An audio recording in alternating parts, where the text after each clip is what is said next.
میرے بھائیوں، ادھر تو قبر شریف سے استعانت کی جائے اور ادھر اتنا بغض ہے، اتنا بغض. یہ بھی ایک ڈاکٹر ہے، پر اسرار،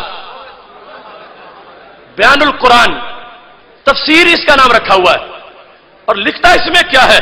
وہ جو شعر ہے نا مشہور، خیرہ نہ کر سکا مجھے جلوہ دانش فرنگ، سرمہ ہے میری آنکھ کا خاک مدینہ و نجف.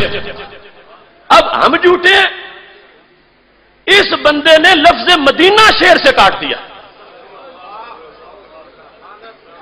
لفظ مدینہ بھی کاٹا، لفظ نجف بھی کاٹا، اور پھر ساتھ لکھا کہ میں جان کے کاٹ رہا ہوں. اتنی کچی توحید ہے کہ خطرہ پڑا ہوا اگر مدینہ کو مدینہ لکھا. اب دیکھو یہ ہے صفحہ 162 اور اس کی بیان القرآن حصہ اول، لکھا ہے خیرہ نہ کر سکا مجھے جلوہ دانش فرنگ، سرمہ ہے میری آنکھ خاک حجاز و حول قدس. کہتا ہے اس شعر کے دوسرے مصرے میں میں نے کچھ لفظی تصرف کیا ہے.